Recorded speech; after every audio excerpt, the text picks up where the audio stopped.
Hey everyone, and welcome to my next tutorial. This is on the look for the infamous Bloody Mary. I'm starting off with any kind of foundation that you have will work. This is, I believe, by CoverGirl, and this is the True Match. It's just a generic kind of crazy color. And I'm just putting this all over my face with my fingers, and this was kind of awkward for me to put foundation on with my fingers, but it does the trick. It doesn't have to be perfect. And then I'm going in and setting this with, this is by Maroon, and it's their StarBlend Cake Makeup, and this is in the shade Light Gray. And I'm using a big fluffy brush to set all that foundation I put on. If you've seen my Death or Freshly Dead tutorial, this step, other than using white as a base, is exactly the same. Most of this video will be very similar. Now I'm going in with a fluffy brush, and I'm going to be taking this color by Ben Nye, and this is called Mossberry, and it's just kind of a gray olivey type dark color. And I'm kind of doing the same thing that I did in my last tutorial with the dead look, but I'm kind of making it more of a pointed shape, whereas in the other one we kind of kept it a little more rounded. I really kind of wanted to make this more of a feminine look, but if you would like to take the feminine part of it away, just don't wing it out a little bit at all. Just kind of make it an oblong shape. But this tutorial, I will show you at the end a video of a guide that I did this on for the haunted house that I work for, so that you can do it either way. This eyeshadow is by Bloody Mary, and this is just a kind of a very nice maroon color. And I'm putting this underneath that Mossberry color, but blending it into it. Just kind of giving it a little bit more depth, and I just really like that color for making dead looks, I guess.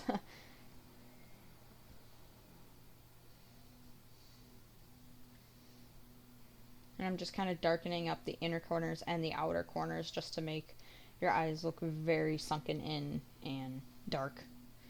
I'm going in with Ben Nye eyeshadow again, and this is just a plain black eyeshadow. Anything like this will do. Just make sure it's very pigmented, because it's kind of hard when it's not. But I'm packing this all over my eyelid and then blending it into that maroon shade. And this is all very similar to that dead makeup tutorial that I keep referencing. I promise the next tutorial that I will be doing will not involve any of this same technique. I think 2 is enough. So this is another Bloody Mary eyeshadow that I did use in my last tutorial, and this is just a fire engine red color, and it kind of comes off a little more orange in the camera, but it is a true red color. And I'm just taking a clean fluffy brush, and I'm going to kind of smoke out the bottom part of my lashes and just kind of make it look like I'm a little more sickly. And then I'm also taking this eyeshadow, and I'm going to start kind of drawing where I want my drips to be. I find that if I just kind of go right in with blood, it doesn't give the effect that I prefer, but if you do prefer that, you can just totally skip these next few steps. But I just kind of like going in and sketching out where I want them to be and then placing my drips around them. Because sometimes if you try to free drip blood, it tends to run into each other, especially if you don't really know what you're doing with them and like how to control the blood as it drips. So that's kind of what I did, and I made it a pretty thick line, just because the blood, you can kind of pick and play where you want to put it. But I'm just gonna go ahead and do this to the other eye.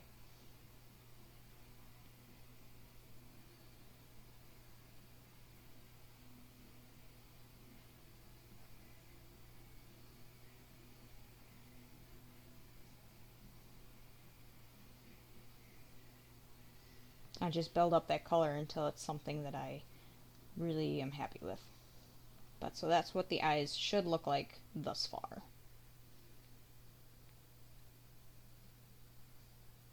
Then I'm going in with that same maroon eyeshadow that we used on our eyes, and I'm going over the red that I put down and into the drips, but I'm making sure not to make the drips too dark. I do want kind of that pink, yeah, it turns more pink on your skin, but I want more of that red to show through.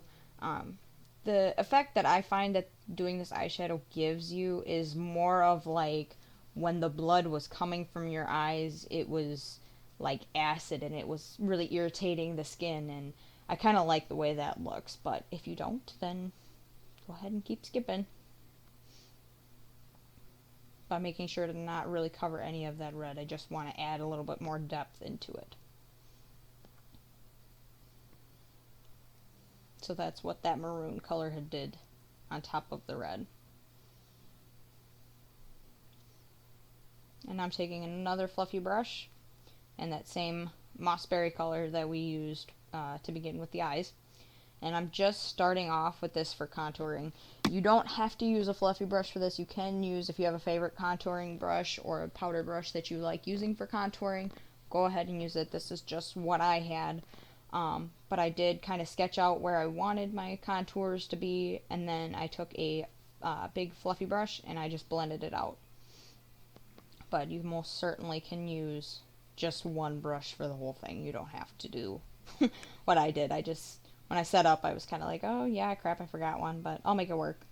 So it's kind of how it works being in the haunted house industry, is if you either forget something or you kind of mess something up, you just kind of work with it and make it work. Because a lot of times it's so dark in there you can't see anyway.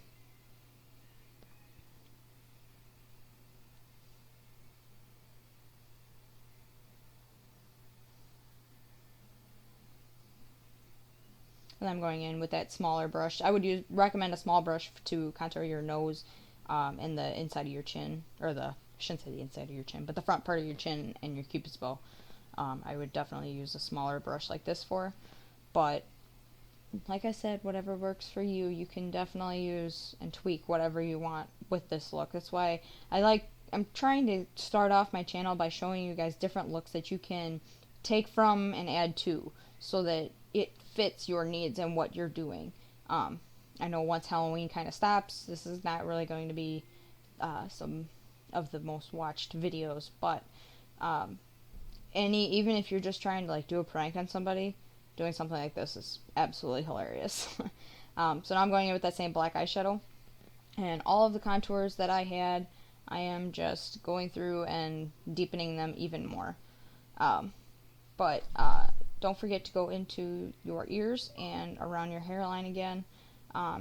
If your hair is going to be down, I would recommend doing something with the back of your neck, just because monsters have the backs of their necks too.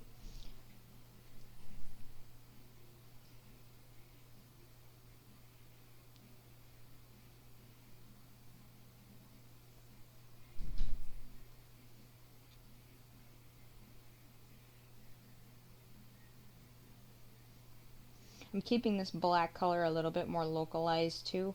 I don't want to blend it nearly as far out as I did with the Mossberry greenish gray color. The black is pretty much just for the deepest, darkest parts of your contours and your shadows.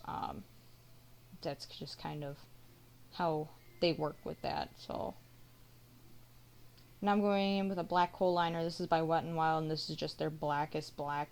I believe it's from their color icon line. It's the same one I used in my last video. And I'm just going through and really going through and lining my waterline and my tight line very well and very darkly.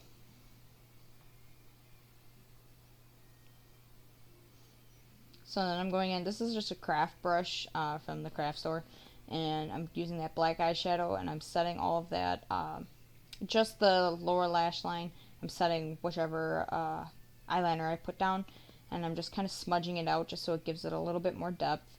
And then I'm taking a very little amount of this and going down those blood drips just to give it a little bit more, just because it kind of came a little bit muddy and it's not what we were going for.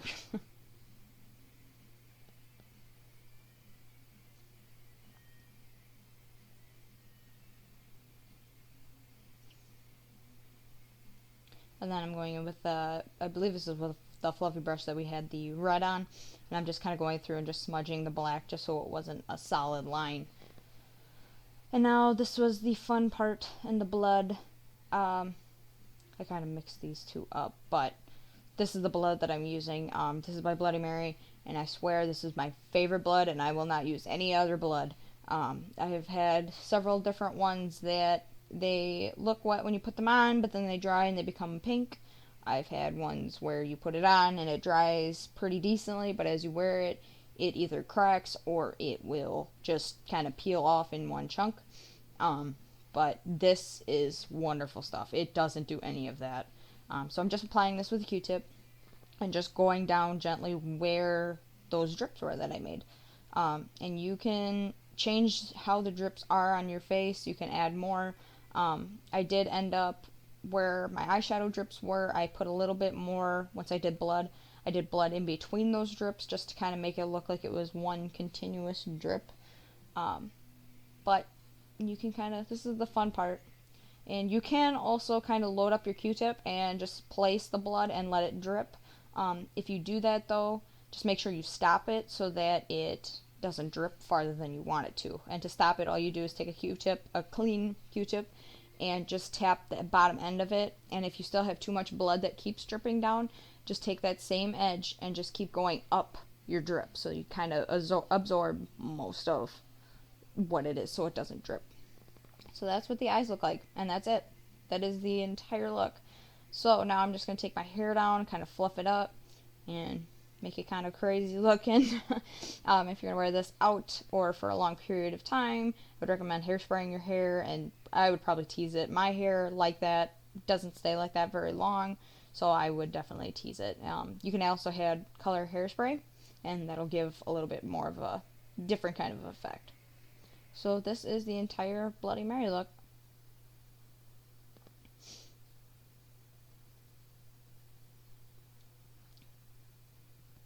So this is the man that I did the look on at the haunted house. So I wanted to show you it's not really gender based, so you can do it on anybody. But thank you so much for watching this video, and don't forget to like, comment, and subscribe, and I will see you all in my next video.